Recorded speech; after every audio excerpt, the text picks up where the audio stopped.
You're listening to Talk Tuesdays. Dr. Yvonne, author of books and countless other educational materials.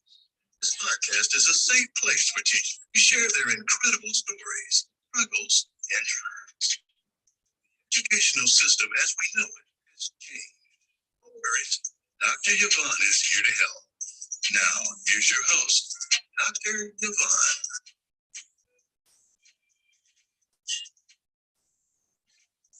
Hello, and thank you for joining me. This is your girl, Dr. Yvonne, the teacher that talks. And I am here for yet again another Teacher Talk Tuesday with Dr. Yvonne. So we are here today, and I just want to talk about another year.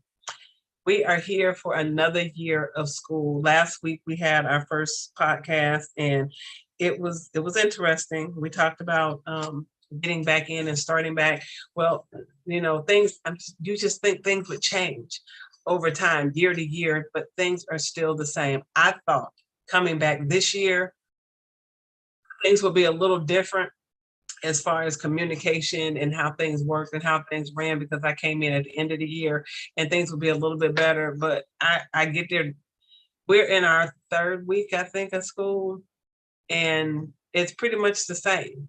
It's pretty much the same as the way it was when I left at the end of the year. And it's just kind of disheartening when you put so much into it and it's still being micromanaged. And there is nothing worse than micromanaging a teacher. When you have work to do and you have students whose scores are low, when you have students who are not up to par, but yet we are doing the same thing to teachers that we did before. When are we going to start allowing teachers to teach? There are so many things going on that our students need beyond just reading. I mean, I'm supposed to be an ELAR teacher, which is English language arts teacher and reading, English language arts and reading. However, the only thing we really focus on within that scope is reading. We have social studies. I'm also supposed to teach social studies, and social studies may get 15, maybe 20 minutes a day. And then there's sometimes where it's like, okay, if I don't finish this, they're not going to get it. But we find ourselves cutting off and doing things, and the day is so interrupted. It's crazy. The kids are so, I know kids have to have time to room to breathe and to move and to go forth and to do other things. And I know kids' attention span is only 12 minutes long. Kids' attention span is only 12 minutes. So you need to be able to get their attention, teach them what you need to teach them within a 12-minute time frame. And if you don't get it within that first 12 minutes, you're going to lose them for the rest of the day. So when we have transitions and we move all the time, and I love the way the class is set up, I really do. I love my schedule. And I love that, we have a mini lesson. We have to do word work. Then we have to do, what's going on, computer? Word work. Then we have to do reading workshops. We have to do writing workshops. But when you spend 45 minutes on a writing workshop or a reading workshop, it's going to be like pulling teeth, because they're not ready for that right now. They're just not at that point yet. When we have some kids who have actually came in, even coming back from the summer, research shows that students lose 3 months of education over the time that they're off for break. So when they come back, you have to reteach. Basically, you're reteaching everything that they lost over the summer before you can even impart anything new into them. So it's really hard to struggle when they're telling you, oh, teach this, and you got to teach this, you got to stay on the curriculum, you got to do this. Well, we got to rebuild the information to make sure the kids are at a point or have the ability to sustain the information. Because if we're just teaching and flying by night, and there's some things that they gave us to do according to the curriculum that was supposed to be done in a day or 2 days. And how am I supposed to complete assignment when you tell me that it's for a 30-minute time period, but I only have 15 minutes to teach the class? And then the next day you're telling me I got to jump to something else and teach something else. Well, I didn't get to finish the lesson that I started yesterday because it only had 15 minutes to teach. So if it's a 30-minute lesson, then I'm going to need 2 days to teach that 30-minute lesson when you cut my time. So make it make sense, but you want new lesson plans every week. We're still revamping. We're still to be honest, I'm still teaching stuff that I was supposed to teach last week, this week. I haven't even gotten to the new lesson plans this week. I'm trying to push everything in there together, but I got to make sure that I go at a pace that my students are going to maintain the information. Because if I'm just pushing and pushing information and pushing information and they're not retaining it, I'm wasting my time and they're not going to make it when it comes time for them to put forth an effort to actually take a test. So we have to understand, and administrators need to understand that just pushing and pushing is not always the good thing. I mean, I understand you have a curriculum and you have a pace, but when you have students who are not there, you know, like they say, that's in a picture perfect Walgreen world. That curriculum doesn't work in a Title I school. You have students who are below. You have students who are behind. You have some students who are excelled. Trust and believe you have some who are up there who can handle the work. But then the majority of them in a Title I school cannot handle the majority of the work. So we have to backtrack and we have to build up prior knowledge to be able to make sure they can sustain what it is that they're trying to learn for this year. Otherwise, we're going to continue to create a gap in the educational process. We're going to continue to create a gap for students who can't pay attention. We have students who can't follow the rules, who are still trying to learn the rules from day one. We still get new students in every day who we have to then go back and reteach and retrain and get them acclimated to our system. There's nothing worse than having things in order and having protocols and procedures set.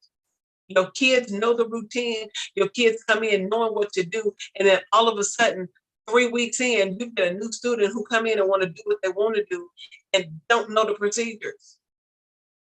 It takes a minute, it takes time to be able to get students acclimated. So really, my whole thing with starting off a new school year, for the month of August, you should just be reviewing. You should, if we're going to start school the first week in August, it needs to be a review until after Labor Day. We need to be reviewing until Labor Day. Once we get back from Labor Day break, then hit the ground running, and it's time to move and push people. But those first few weeks that we're working with now, these kids are not retaining it. They're not learning it. They're not really here. They still in summer mode. Some of them still don't want to comply. It is taking a toll. Now, I'm not speaking for all kids because I love my classes. I do. I love both of my classes. They are wonderful. And the babies come wanting to learn. So I'm enjoying myself. I am really enjoying teaching them. And it's just the bureaucracy. Bureaucracy. Y'all know that word, it don't work for me. It's the red tape. It's all of the top down stuff that has to come down that we have to do. But no one is in the trenches with us in the classroom to see what we're dealing with, to know where we need to go and what we need to do. Because I function based on my students' needs. That's what we're supposed to do, right? As a teacher, I'm supposed to function and teach based on the needs of my students. We say differentiate, but yet we don't differentiate within our systems in the educational system. But we want it done individually by each teacher. We want the teachers to differentiate their lessons. We want the teachers to differentiate their plans. We want the teacher to differentiate what's going on in her classroom, but yet we are not differentiating from the top down. You're expecting everyone to do the same thing, the same way, at the same time, in the same amount of time, and give the same work, grade the same papers, do it on the same day at the same time. That is micromanaging. That is micromanaging. Let your teachers teach. You have some good teachers, but we lose good teachers because we want to put them in a box. And then we don't have the support to support them to do what they need to do. We fall off. You say we use this curriculum, use this set of books, but then you don't have the books available. I got to stay at work until 6 and 7 o'clock at night trying to get my stuff together so I can be ready for my kids. And then you want to come in and flip the script and change things and tell me, oh no, this is not what we're doing. Oh, stop it. We have to stop doing that. I understand things change, but we have to realize that change, we can't keep changing schedules on kids and flipping stuff because they're not used to that. We get them into a routine and it works. And then all of a sudden, bam, something else happens from the top down. They want to change the routine, so they change it. They want to change the schedule, so they change it. The teachers have no say so about that. But yet, if we had something that we want to change, we can't get it changed. We've asked for changes to be made. Oh, we can't do that. It has to stay this way. But as soon as it doesn't work for you, or as soon as a parent complains about something, then y'all jumping through hoops to change stuff, but you won't do it for your teachers. When we're in the ones in the trenches, we're trying to figure out what we need to do to help our students who are struggling. We're supposed to be doing that within the classroom. We're supposed to do that during a special time set aside to do that. But yet we don't have time to sit down and plan for that time that needs to happen. We are constantly in meetings. I have a plan. I remember in Illinois, they said you should have a planning period for every subject that you teach for the amount of time that you teach that subject. Okay? A planning period for every subject that you teach at the same amount of time that you teach that subject. That's how much time you're supposed to get to plan for it. Well, because you want to say, I'm just teaching ELAR and I'm just doing reading in English and it's all incorporated in the program, that I only get one plan period. Well, guess what? I'm teaching a 90-minute block for reading, writing, and language, but I'm only getting a 30-minute planning period. And don't forget, I'm teaching social studies and I don't get a planning period for that. So make it make sense for me. But yet y'all want to come in and see, oh, do you have this on the wall? Do you have this on the wall? Do you have that on the wall? I could care less what's on my wall if my students are not learning anything. Having all of that stuff posted and plastered all over the walls in the classroom means absolutely nothing if the kids don't know how to use it. Can I have time to teach them? Can I have time to make sure they go through and they understand what those anchor charts mean instead of just putting them up there and writing them and drawing them, making them look pretty and colorful and sticking them on the wall, and they couldn't tell you how to use it if they needed to. Give us the time to be able to actually go into depth and make sure this stuff is there. Because my thing is, if you can get them to get to the ground floor and you set that foundation of what it is they need to do and how they need to do it, you can build on top of that. But if we're constantly moving the foundation, taking things away, changing the way things are done, they'll never have a solid foundation. There's no reason why we should still be reteaching the same thing over and over and over again. I kid you not, I'm teaching 4th grade and these kids don't know what a verb is. They can't identify an adjective. So where did we drop the ball if I'm teaching English, language arts, and reading? How is it they do not understand the English part and the language arts part? I have students who still don't capitalize their name when they write it. That's a proper noun. Have we not taught them this? So these are things I'm trying to reiterate now before I even move into anything serious. But yet in the plans and the curriculum, we're moving at a fast pace, but our kids are being left behind. So I'll probably get in trouble somewhere along the line because I'm trying to keep up with what they want me to do, and I'm trying to make sure that I give my students what they need. So which one is more important? Me keeping up with the curriculum or me giving my students what they need so they can pass whatever it is they need to pass on the way to the end of the year? Because once you set that foundation, if I teach them the skills on how to read and respond and answer questions and ask questions while they're reading, if I teach them how to dissect the text and to be able to find evidence now and work on doing that, that will stay with them as long as that foundation is set. Being able to identify characteristics of literary elements, being able to identify literary traditional literature, understanding what that looks like. Give me time to focus on teaching that where it's embedded in them, because they said it takes what, 70 times in order to create a habit? Well, how are we getting these kids ready for anything if everything we do is done so quickly? It's microwavable. Everything now is microwave. You want it done that quick. You want it done real fast. You want it done right now. Whatever happened to just letting stuff simmer and marinate? Whatever happened to letting it cook slow? We want everything fast, fast, fast, fast, fast in this day and age, and it's not working for our students. And I get so tired of hearing, oh, well, they know how to work computers because they play video games all the time.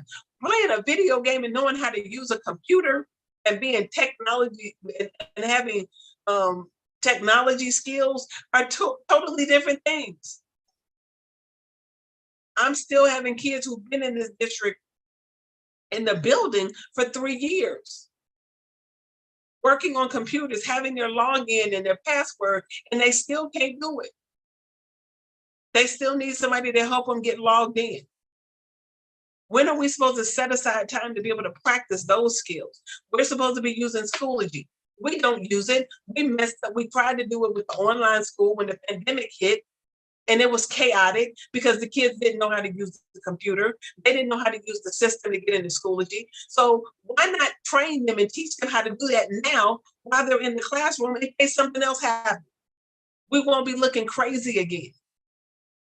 I'm trying to teach my kids how to use Schoology, how to go in and pull up a document, download it, complete your assignment, save it, and upload it back to the system so I can grade it. Stop killing all these trees and making paper runs. You know, we got a box of paper so we can make copies. Why are we making copies of everything when we can just upload it into Schoology? Is that not what the program is for? We're going backwards, and we're making our students go backwards, and then we wonder why we can't bridge the gap because we won't go forward. It's like we're scared to use technology. It's like we're scared to move forward and do something different.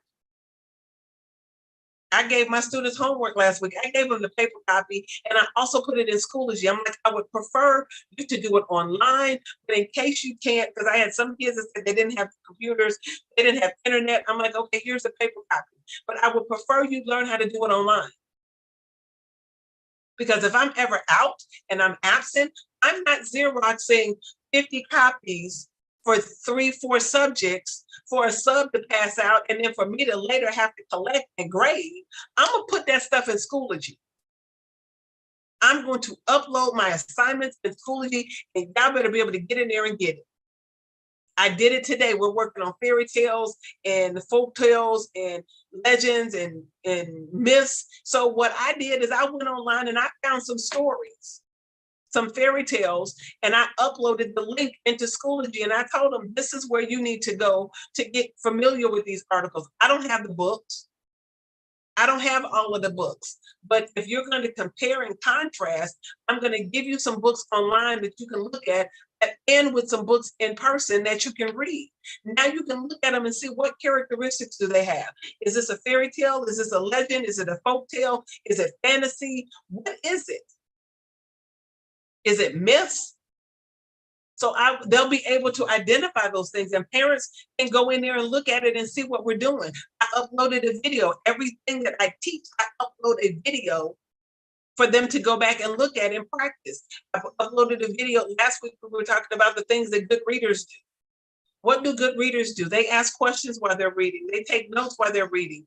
They make predictions while they're reading. They synthesize while they're reading. They analyze the text while they're reading. They look at what's going on, and it's a lot of different things they can be doing. And we have think marks that they can use while they're reading. I uploaded that video into Schoology. So when parents want to know, well, what are they doing this unit? It's in there. Today, I uploaded the video on fairy tales and what characteristics they needed to look for and find in a fairy tale. I uploaded the video that I share with my kids. After we did it in class, I uploaded it to Schoology so they can have something to go back and refer to and reference. Parents can go into Schoology and see what we're doing. I want the kids to get used to using Schoology as a tool and not to be afraid of using the internet and using the computer. If we're going to use technology, we need to use it correctly, and we need to use it all the way. not just for presenting an assignment or a lesson, but the kids need to know how to organize and how to function using a computer as well. Because it makes no sense if we do everything online or on the computer, and then I got to go come in and make copies of stuff. No, let's give them access. That's why I don't understand why we don't have a classroom set of computers in every class. Why is it that we only have 12, 11 or 12 computers in each classroom? I mean, I understand for testing, you want to use them for testing and everybody has to share. But if I can get a class set during testing, why can't I have a class set all year so my students can be able to do their work on the computer instead of the kids who are having difficulties writing? The parents want, they have some kids where the parents want you to take notes for the kids. This is differentiating. We have to accommodate that. We have to take notes for them. We have to post the notes for them in their book. We keep in notebooks, but they can't write in them. So why not let them have access to a computer where they can have all of the information digitally? Put it in a folder. Here's your notes for this. I printed out notes for social studies today for the 4 regions of Texas and handed it out to students and said, look, this is what you need to fill in this chart. I had students who couldn't do that. They struggled getting the words, getting the stuff off of the page and putting it on the chart. The work was already there because I did that because we were struggling in taking notes. They were struggling taking notes and writing them in their notebook. So I'm like, you know what, God, there's got to be a better way. So I went online and I found it. Somebody had done it for the school district, and it was a printout of all of the regions and everything, the characteristics of each region, and a chart. Excuse me, a chart. So I printed it and gave it to my class and said, okay, now fill this in. If you want to, you can cut it and paste it into the blocks. Or you can write down a few things from each one in the blocks, because some of that stuff is not going to fit because it's too long. The way it was typed out, it was too long. It wasn't going to fit. I had kids that sat there and just cut up the paper, cut out all of the little, the bullet points. And then it was like, well, where does this go? Well, baby, I can't tell you that because you cut it all up. I gave you what you needed. If you were going to do that, then you should have made sure you cut it one at a time. You done cut up the whole paper and now you don't know what goes where when it was already in order for you. You could have just transferred it in your own handwriting, because I truly believe, at least it works for me, when I write something down, even if I copy the information, I retain the information a little bit better than I would if I just looked at it and read it.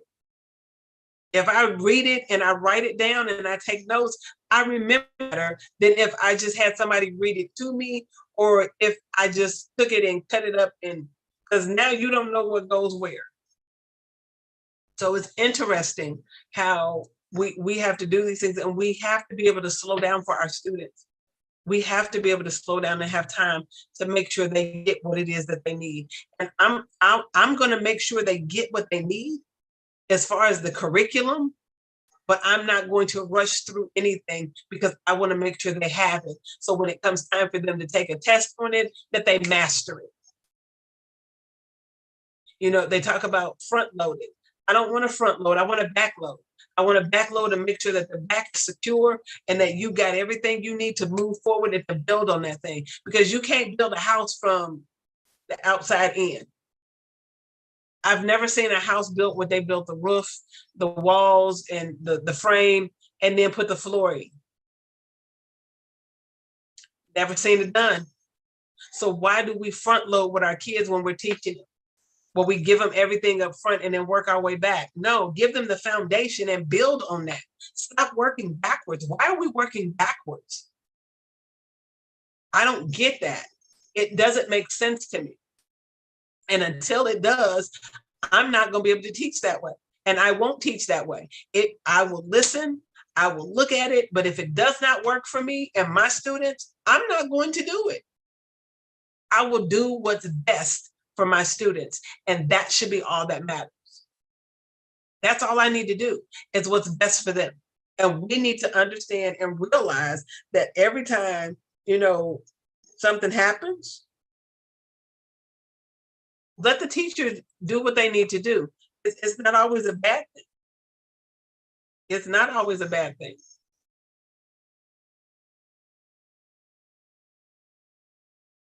So we have to understand that some students may need more than others. We have small groups. What they need to do. It's not always a bad.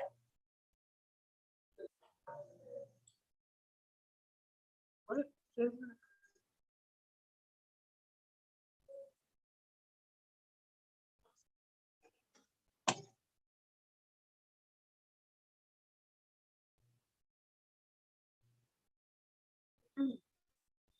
Okay, that's for YouTube. I don't know, maybe it just came through or something. But I don't know, y'all. That was just weird. But yeah, we have to make sure that we give our students a foundation. That foundation has to work for them. And if they don't have a foundation, they're gonna fall apart.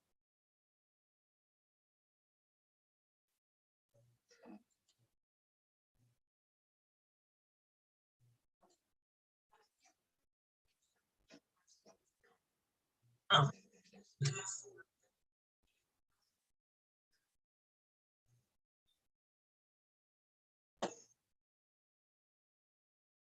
okay, I'm really not sure what's going on with my recording. Um, just did something really crazy. I don't know if it's the YouTube that's bleeding through or what, but that needs to be muted. Let me see if I can go in here and mute that. That just messed up my whole thing.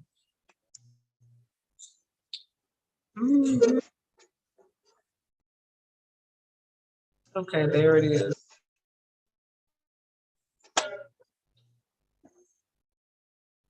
Okay, yeah. All right, y'all. Sorry about that.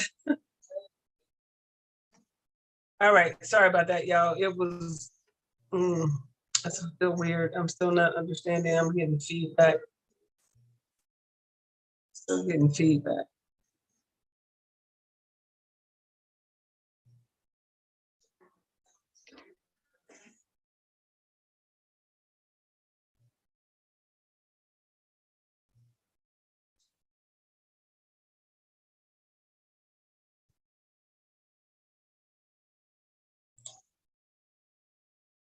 Okay, I think I fixed it.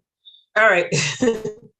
Weird, weird, weird. But yeah, our students need to have a foundation. There's always something that happens with my YouTube and my Zoom glitching. I'm not gonna stop doing my podcast. I don't care. Yep. So we're gonna have that little feedback in there for whatever reason. I don't know what happened, but we good.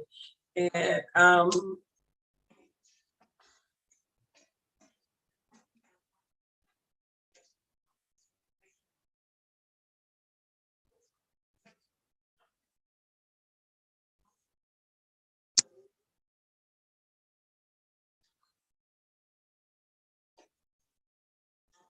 I'm still not understanding. Y'all, I'm done. I'm really done. So we just gonna go ahead and end this.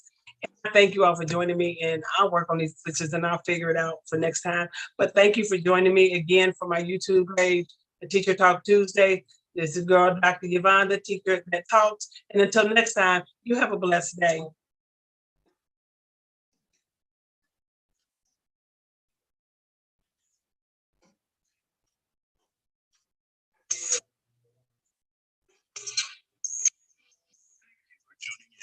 We hope you've enjoyed Teacher Talk Tuesdays with Dr. Yvonne. Tune in next time for more incredible stories, struggles, and